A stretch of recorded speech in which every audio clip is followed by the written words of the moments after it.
뼈가 많이 내려가도 임플란트는 끝에 부분만 붙어 있어도 거의 흔들림이 없기 때문에 이게 이상이 있다는 것을 잘 자각하지 못하시는 분들도 많습니다. 여러분들이 보고 판단할 수 있는 전조 증상이 있기는 있습니다. 바로 입니다. 임플란트를 하고 나서 끝났다 하고 이제 해방감을 느끼시는 분들이 많으실 거예요. 인공치니까 충치도 안 생기고 대충 관리해도 되겠지? 이렇게 생각하시면 큰 오해입니다. 임플란트도 부작용이 생길 수가 있고 잘 관리를 해주셔야 됩니다. 임플란트 관리를 안 했을 때 생기는 부작용 첫 번째를 꼽으라면 임플란트 주위염이라고 할 수 있어요. 임플란트 주위염이 무엇이냐? 임플란트 주변에 생기는 치주염이다, 염증이다 이렇게 생각을 하시면 될 것 같아요. 잘 만들어진 임플란트는 내 몸의 일부가 되어서 자연치아의 80~90%의 기능까지 해줍니다. 그래서 자연치아처럼 임플란트도 관리를 소홀하게 하게 되면 치주염이 생겨서 치아의 뿌리 주변에 뼈와 잇몸이 내려앉는 것처럼 임플란트 뿌리에 뼈와 잇몸이 주저앉고 부을 수가 있습니다.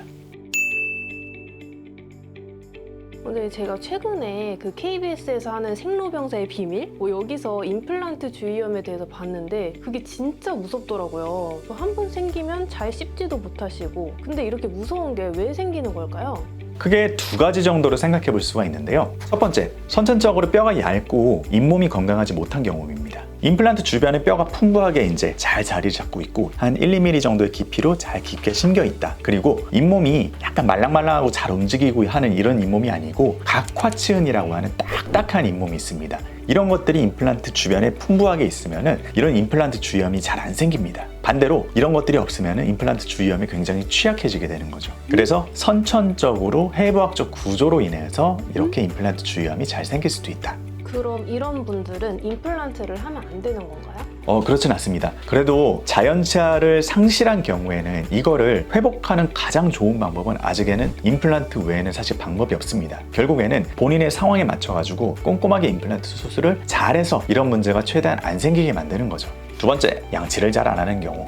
임플란트는 자연치아보다 뿌리가 굉장히 가늡니다. 그렇기 때문에 이렇게 가는 부분에서 갑자기 머리가 이렇게 커지게 되면은 여기가 이렇게 볼록하게 들어갈 수밖에 없습니다. 그러면 이런 부분들의 음식물들이 저류되기가 굉장히 쉬워지죠. 그리고 임플란트는 뼈랑 완전히 한 몸이 되어 있기 때문에 거의 움직임이 없습니다. 반면에 치아는 이런 치주인대 때문에 약간씩 흔들거리면서 움직일 수가 있죠. 이런 움직임들의 서로 간의 차이 때문에 아무래도 가위 현상이 생기면서 사이사이에 또 음식물이 잘 껴들어갑니다.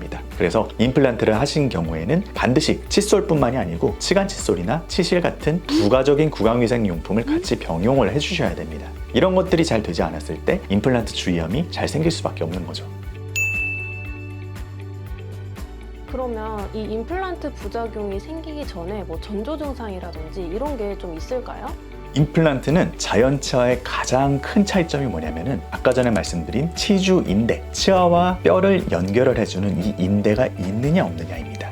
이 인대는 여러 가지 통증을 느끼거나 자극을 느끼거나 아니면 쿠션 역할을 해주는 굉장히 중요한 조직인데 이런 것들이 없는 임플란트는 아무래도 충격에도 취약하고 여러 가지를 느낄 수 있는 이런 감각들이 굉장히 둔해집니다. 그러다 보니까 정말 엄청나게 안 좋아진 게 아닌 이상 이런 전조 증상이 별로 없어요. 게다가 뼈가 많이 내려가도 임플란트는 끝에 부분만 붙어 있어도 거의 흔들림이 없기 때문에 이게 이상이 있다는 것을 잘 자각하지 못하시는 분들도 많습니다. 그런데 이런 부작용이 하루아침에 생기지는 않죠. 여러분들이 보고 판단할 수 있는 전조 증상이 있기는 있습니다. 바로 출혈입니다. 임플란트 주위염의 전조 증상 첫 번째는 출혈입니다. 조금만 건드려도 피가 나는 건데요. 양치를 할 때 보통 많은 분들이 피가 나면 무서워서 그쪽을 잘 양치를 안 하게 되는데요. 반대로 가야 됩니다. 피가 날수록 그쪽이 염증이 있고 부어 있다는 거기 때문에 어떠한 수를 강구를 해서라도 워터픽을 사용하셔도 좋고 아니면 치간 칫솔이라든지 치실을 사용을 해보시고 가글을 많이 하시고 이렇게 해서 일주일만 딱 관리를 해보세요. 그렇게 해서 이제 피가 안 난다? 그러면 괜찮아진 겁니다. 그런데 일주일 동안 내가 집중 케어를 했는데도 계속해서 피가 난다? 그러면 꼭 병원에 가서 검진을 받아보셔야 됩니다.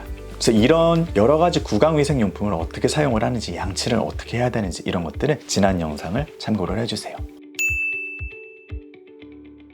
이제 그 임플란트 하시는 분들 얘기 들어보면 아무래도 가장 원하시는 게 임플란트를 좀 평생 오래 쓰고 싶다 이거잖아요. 그럼 임플란트를 오래 쓰려면 좀 어떻게 해야 될까요? 지켜야 되는 습관들은 굉장히 많은데 제가 제일 중요한 딱 한 가지만 말씀을 드릴게요. 바로 딱딱하고 질긴 음식을 피하는 겁니다. 자연치아에도 그렇지만 특히 임플란트에 가장 취약한 거는요, 측방력, 옆에서 받는 힘입니다. 특히나 치주 인대가 없어서 쿠션 역할을 해줄 수 있는 구조가 없는 임플란트는 이 측방력이 자연치아보다 훨씬 취약합니다.